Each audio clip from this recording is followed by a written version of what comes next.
A ver muchachos, hablemos serio. Estamos en el año 2026. La secuela de esta nota ya salió. Rompió internet, vendió millones y nos recordó que a la gente le fascina ver tipos gigantes con armadura machacando cosas. Por supuesto, medio mundo está vuelto loco con los gráficos de última generación y las consolas que cuestan un ojo de la cara. Sin embargo, hoy no venimos a babear por texturas hiperrealistas ni por tazas de refresco absurdas. Al contrario, vamos a hacer un viaje al pasado. Pues hoy nos toca desempolvar esa vieja, maltratada y ruidosa PlayStation 3 que tienes arrumbada. Sí, ese que suena como turbina de avión cuando intenta leer un disco. Y la pregunta del millón es simple: ¿vale la pena Warhammer 40K Space Marine original en su hardware nativo hoy por hoy? ¿O solo es nostalgia barata de los canales de internet? Hola a todos, soy Wolfos War a este... ¡Wow! ¡Dale, ven, dale!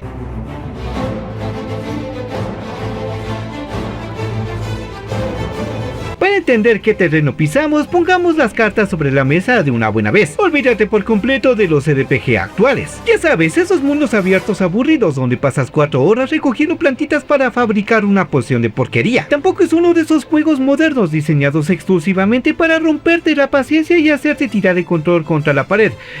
Tú ya sabes cuál. No, señor. Este juego es de la vieja escuela, desarrollado por Relic Entertainment y distribuido por la desaparecida THQ cuando todavía hacían las cosas con ganas. La propuesta es directa, transparente y sumamente violenta. Es un juego lineal en tercera persona, una mezcla de repartir golpes a diestra y siniestra con disparos. Pero olvídate de las coberturas. Las coberturas son para los enemigos. Un marín espacial no se esconde detrás de una cajita de madera a llorar por su vida. La trama es tan básica que hasta un niño de 5 años le entiende, pero funciona de maravilla. Eres el capitán Titus de los ultramarines, básicamente los chicos perfectos y los soldados de élite del emperador de la humanidad. Resulta que un mundo forja, que no es más que un planeta entero convertido en una fábrica gigante de armas, fue invadido por millones de orcos salvajes con ganas de destruir todo. Y tu misión es ridículamente simple: caer con tu escuadrón, aguantar la posición y limpiar la zona antes de que los refuerzos destruyan el planeta desde el espacio. Es una fantasía de poder hecha para sentirte intocable. Ahora bien, la verdadera pregunta es otra: ¿cómo se sostiene este viaje de hace 15 años cuando lo juegas directo desde el disco físico de una PlayStation 3? Vamos a desarmar este aparato pieza por pieza. Hablemos primero del núcleo del juego. Si la jugabilidad de un título de acción es mala, el producto entero se va al tacho de basura, no hay vuelta atrás. Por suerte, lo que hizo grande este juego en su momento sigue siendo extrañamente adictivo a día de hoy. El ciclo aquí no tiene ciencia. Entras en una habitación gigante, una horda de orcos te corre de frente con intenciones de hacer reparpilla, tú les destruyes usando una combinación de armas de fuego y espadas, avanzas por el último pasillo disponible, recoges un juguete nuevo y vuelves a empezar. Por lo tanto, el ritmo nunca decae, a lo cual tú me dirás, ¿se vuelve monótono? A ver, para los estándares actuales de la gente que necesita que el juego les dé una palmadita en la espalda, ya saben a qué juego me refiero. Probablemente sí. Sin embargo, la gracia de este juego es su honestidad. No te vende humo, sabe perfectamente lo que estás buscando: pasar un rato machacando botones y liberando tensiones. Aquí no vienes a pensar, vienes a ejecutar.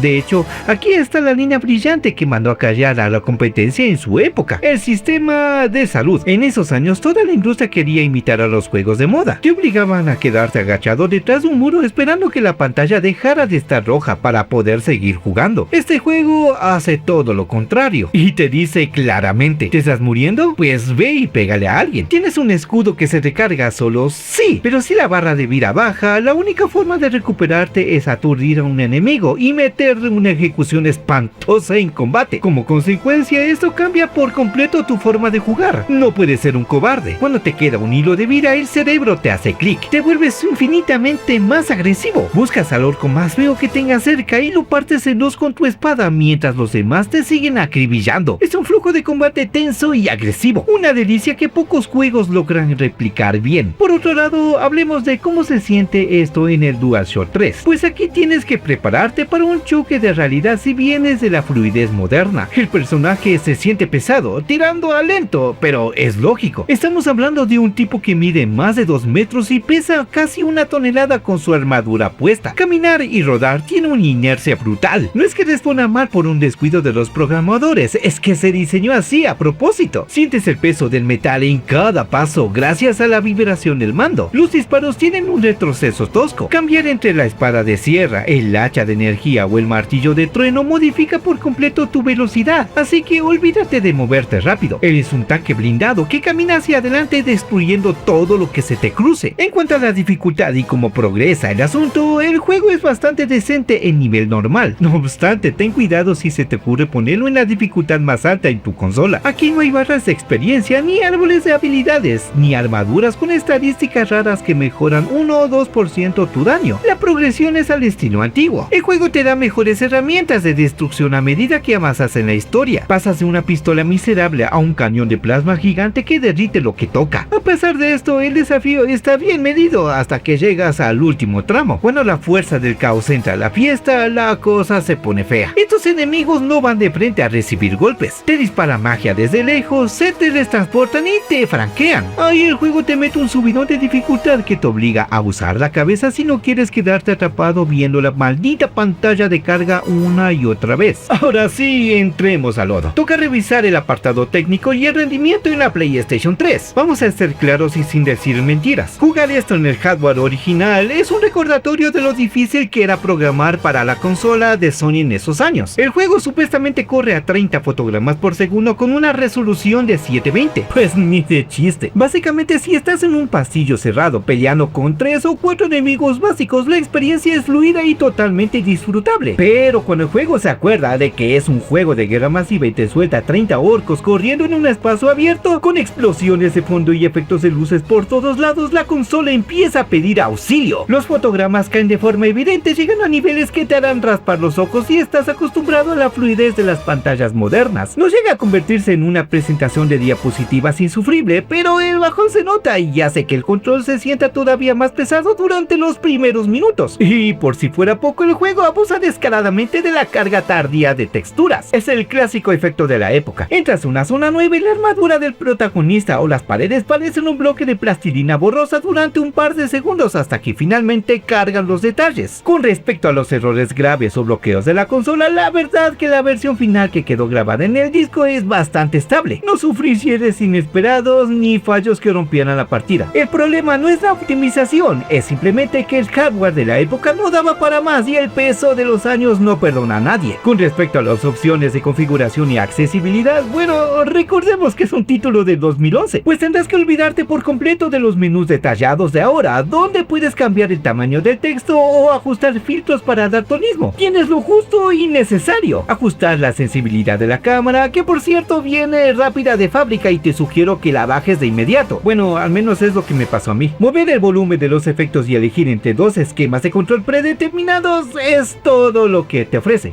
Es una experiencia rústica y directo al grano. A pesar de los problemas de rendimiento y la resolución que hoy en día parece un chiste, hay un aspecto donde este juego se mantiene firme y es el diseño artístico. Este universo tiene una estética muy definida que la gente conoce como el gótico futurista y los desarrolladores entendieron el concepto a la perfección. Ciertamente, si te pones a buscar detalles, vas a encontrar que el suelo se ve plano y que las caras de los soldados humanos parecen muñecos de cera baratos, pero la dirección de arte tiene tanta personalidad que te hace olvidar las costuras del apartado técnico. Los escenarios son inmensos, el diseño de las edificaciones, las estatuas gigantes dedicadas al líder de la humanidad y las decoraciones militares están pensadas para recordarte que estás en un mundo hostil, viejo y consumido por una guerra que no tiene fin. Los marines espaciales se ven imponentes, respetando las proporciones del juego de mesa original. Sus trajes se ven masivos y llenos de marcas de batalla. Por otra parte, los enemigos están excelentemente recreados con sus caras deformes y armas hechas de chatarra oxidada. Definitivamente no estás en un juego genérico del espacio. Tiene una identidad visual que se te queda grabada en la cabeza desde el primer momento. Por otro lado, el audio es una maravilla de diseño sonoro, por favor. El sonido de la espada de sierra cortando el metal y los huesos de los enemigos tiene un peso brutal que casi puedes sentir en las manos. Las armas se escuchan potentes, con personalidad.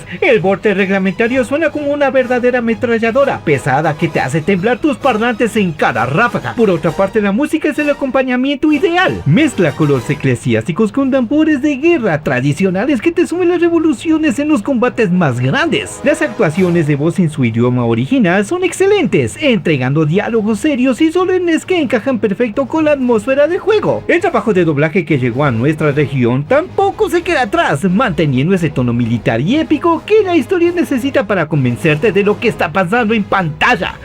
¡Ah, la verga, me faltó el aire! Pero pasemos al tema de la trama. Si eres uno de los que busca buscan una historia hiper compleja, llena de giros inesperados y conspiraciones políticas, te vas a llevar una decepción. Sin embargo, lo que cuenta lo hace de forma efectiva y te engancha rápido. El guión no pierde el tiempo dándote explicaciones aburridas sobre el origen del universo. Te tira a los leones de inmediato. Hay enemigos en el lugar, hay que eliminarlos y hay un aparato extraño que rescatar. Corto y conciso. La campaña avanza a un ritmo excelente a través de sus capítulos sin detenerse a dar explicaciones innecesarias. Los tres protagonistas representan los estilos clásicos de la franquicia. Titus es el jefe que soluciona los problemas usando la lógica antes que los manuales. Sidonus es el viejo compañero leal que te cuida la espalda sin hacer preguntas. Y luego está Leandros. Ojo aquí, si juegas esto te aseguro que vas a terminar odiando a Leandros con todo tu ser. Es el típico novato insoportable, obsesionado con los reglamentos y totalmente incapaz de entender que a veces hay que improvisar para sobrevivir. De hecho, la fricción entre estos tres personajes es lo que realmente sostiene el argumento. El debate es cómo debe actuar un soldado ante una situación desesperada. Le da un toque de drama excelente a la campaña, cerrando con un final muy bueno que dejó el terreno listo para lo que veríamos años más tarde en la secuela. Asimismo, la narrativa visual aporta muchísimo si te detienes a mirar los detalles. Mientras avanzas, vas encontrando los restos de la batalla, vehículos destruidos y zonas llenas de soldados comunes que cayeron defendiendo el lugar antes de tu llegada. También hay coleccionables flotantes que te permiten escuchar grabaciones de audio con los últimos testimonios de los trabajadores del planeta durante la invasión. Esto te da una visión muy clara y cruda del horror que vive una persona común en este universo. No hace falta leer documentos larguísimos. Las paredes del juego ya te están diciendo que estás caminando por un verdadero cementerio. Ahora hablemos de la duración, que al final del día es lo que más importa. ¿Cuántas horas de juego te da este pedazo de juego? La campaña se puede completar en un rango de 7 a 9 horas, dependiendo de qué tan detallista seas buscando los audios y la dificultad que elijas. Para los estándares de hoy en día, donde los juegos vienen inflados con misiones absurdas para justificar que duren 100 horas u 8 horas, parece un suspiro. No obstante, déjame decirte que son 8 horas excelentes. Aquí no hay pérdida de tiempo. Cada escenario aporta algo nuevo, te presenta un enemigo diferente o te entrega un juguete más destructivo. Ahora bien, el tema de volverlo a jugar tiene un pequeño problema serio por culpa de la época en la que estamos. Cuando el juego salió al mercado, venía con un modo multijugador cooperativo excelente y un modo de oleadas cooperativo que te daba diversión por meses. Pero seamos realistas, estamos en el año 2026. Entrar al menú online en una PlayStation 3 hoy en día es perder el tiempo. Los servidores están más vacíos que estadio el lunes, a menos que te unas a grupos específicos de cazadores de trofeos en internet para armar partidas privadas, ya que esa parte del juego está muerta y enterrada. Así que la rejugabilidad se limita a pasar la historia otra vez en la máxima dificultad para conseguir los logros que te falten. Llegamos a lo que venimos, mis lobos. Toca dar el veredicto sobre si vale la pena jugar este juego para la PlayStation 3. La respuesta corta es un sí rotundo, pero teniendo en cuenta ciertos detalles. Si no tienes problema con las limitaciones de rendimiento de la consola, sí puedes perdonar que los fotogramas bajen en los combates intensos y que los detalles visuales tarden un instante al aparecer. Vas a encontrar una de las mejores experiencias de acción en tercera persona que nos dejó esa generación de consolas. En un mercado actual lleno de juegos que parecen trabajos de oficina, pases de batalla con microtransacciones absurdas y mapas gigantescos que no tienen nada divertido. Regresar a un juego que solo busca hacerte sentir como una máquina de destrucción imparable durante 8 horas es un alivio. Es la prueba viviente de una época en la que los desarrolladores se concentraban en entregar una gran diversión desde el momento en que presionabas el botón de inicio. Pero bueno, esa es solo mi opinión. Ahora te toca hablar a ti. ¿Tuviste la oportunidad de probar este juego en su momento o recién te estás enterando de su existencia por la popularidad de las entregas nuevas? Déjamelo saber en la caja de comentarios, que siempre los ando revisando. Si te gustó este video con sabor a nostalgia, reviente ese botón de like y suscríbete al canal para no perderte más contenido de este estilo. Y comparte el video con ese panita que todavía tiene su vieja consola guardada en el armario. Y si piensas como yo que Borderlands 2 tiene muchas armas pero solo utiliza 5, este video te estará esperando aquí. Pero si hay algo que no haya sido de tu agrado, házmelo saber en los comentarios. Sígueme en mis redes sociales para estar más al tanto de este canal. Y conmigo es hasta otro día.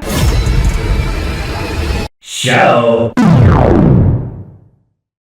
Deja ese scroll infinito, ven a lo que importa. Un analista de verdad de los que no te aborda. World for War, es tu guía, es tu mapa retro y nuevo. No hay juego que se escape.